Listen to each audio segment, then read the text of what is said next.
magazine. Follow me throughout the 4-day journey where I can take you on interviews with different exhibitors that I think are educational and enjoyable. Come with me.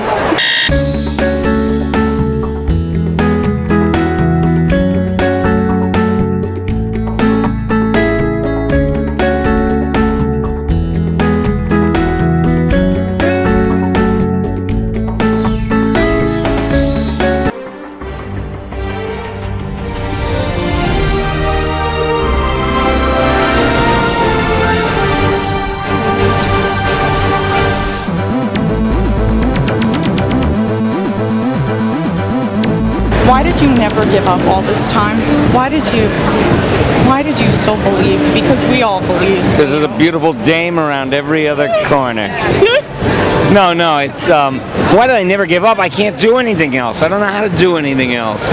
You were a man of a million voices, and you changed a million hearts. Yeah? You did. And Wow. I can't thank you enough. You don't know how grateful I am to everybody, and I thank everybody, if I could personally, for following what I did over the years. I mean, it's surreal to me. You were the voice of a generation Yeah? that I grew up listening to.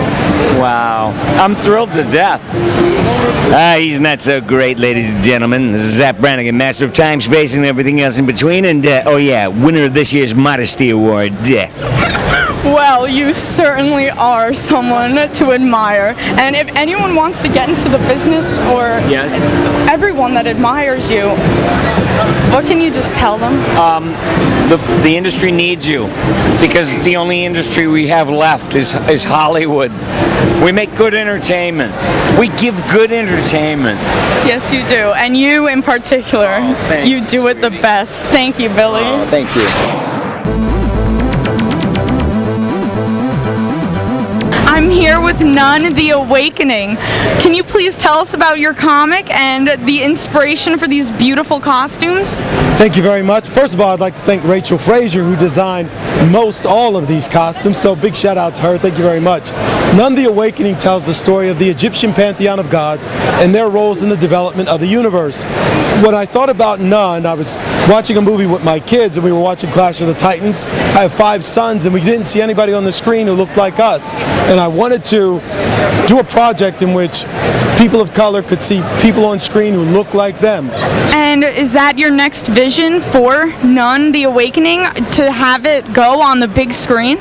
Big screen is the ultimate goal. I think that I learned a lesson from The Fast and the Furious. They said the success was derived from the fact that anyone can go to that movie and see someone on there that they can relate to who look like them.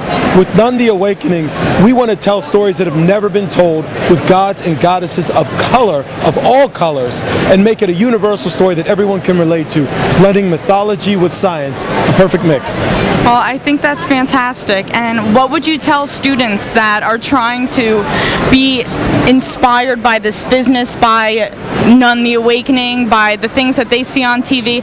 What lessons would you tell students how to get into education and how to bring their dreams to reality like you have? Let me tell you, it's a very good question. My son wants to be a graphic designer, and I really want him to see how you start a project and you got to follow through. This has been 3 years in the making. A lot of blood, sweat, and tears have gone into it. But if you keep working, you stay to the grind, you find a synergy between people of like mind, which I have here, you can make miracles happen. If everybody works together, you could do it. And the right people will come. If you put in the time and you put in the real effort, people will appreciate your work ethic, and they'll want to join you and they'll want to help. Now, how can viewers get in touch with you? Where is your contact? Where can we find out more about your next upcoming projects? Go to www.nonetheawakening.com. You could download a free copy of the novella, or the preface to the novella, excuse me, at What Is None is our Twitter page. Follow us on Facebook, None the Awakening, What Is None. I'm here with Susan. Susan, can you please tell us more about your company? Hi, yes, well, I do pinup art. I'm an artist, and I've been doing the retro style pinups for about 6 or 7 years now, coming to Comic-Con every year since they started back up in New York City. And what is the inspiration passion behind all the art that you do and the jewelry that you make? Well, I love the look of the 40s and 50s pinup girl. I think they're very classy and seductive without showing too much. So that's what I base my artwork off of. But I also add a twist using modern pinup models who have tattoos and are a little bit edgier, yeah. There's so many young creative students now, more than ever. What kind of advice can you give to other people in the field who are artists with a passion like yours for retro pinup? Well, I think it's important that if there's something you love, you research it, find out what other people are doing, but then also put your own spin on it so you're a little bit different and you stand out a bit.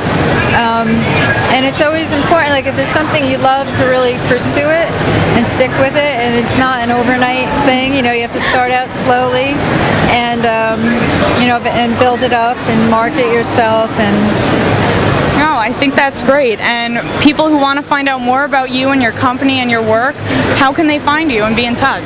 Well, I have a website, SusanHeidi.com, and I'm also on Facebook, Susan Heidi Art. And I love to get emails from people, so just send me an email and I'll get back to you. Great, check her out, guys.